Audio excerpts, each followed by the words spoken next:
Eto na naman tayo. Babiyahe papuntang ilog. Napagplanuhan nga namin ito. Kaya naman nakasama ang aming mga tropa.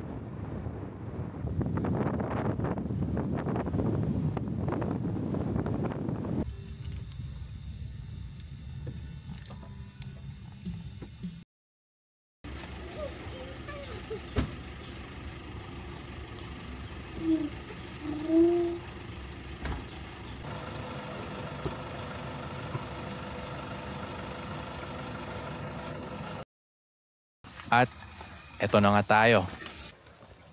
Saglitan lang din ang biyahe mula sa Baguio.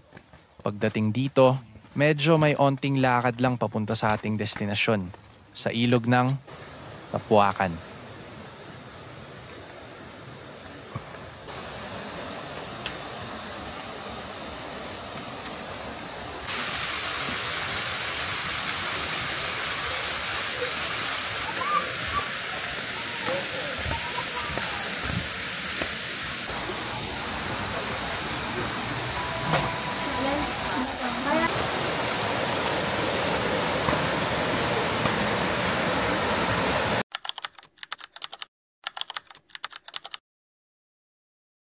At andito na nga tayo. Napakaganda, napakalinis, at naabutan nga namin kokonti pa lang ang mga tao. Kaya naman kumuha na rin ako ng onting footages para makita nyo ang ganda ng aming napuntahan.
Preskong hangin, malinaw na tubig, at malinis na paligid.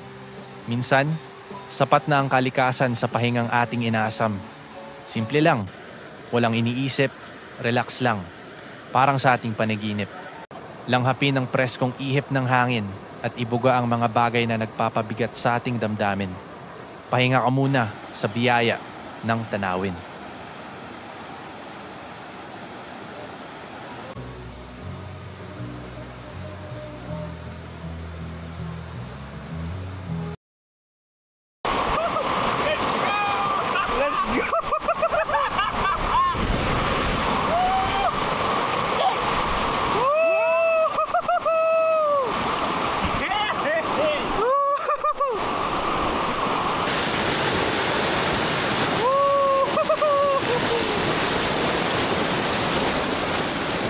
Bago na yung shorts ko.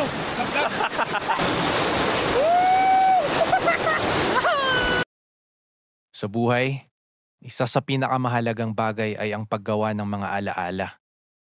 Hindi ito kailangang enggrande o bongga. Ang mahalaga, kasama mo ang mga taong mahal mo. Dahil sa simpleng sandali na yan, doon nabubuo ang tunay na kaligayahan.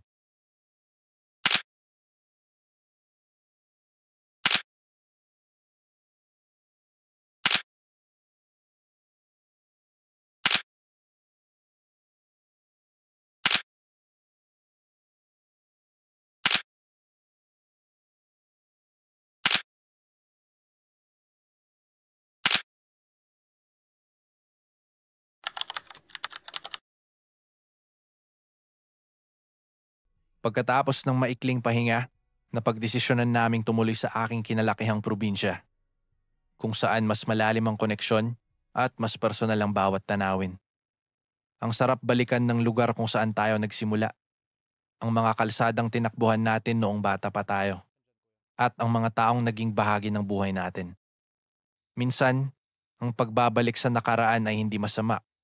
Sa totoo lang, ito ay isang paalala na minsan ang nakaraan ay bahagi ng ating paghilom sa kasalukuyan.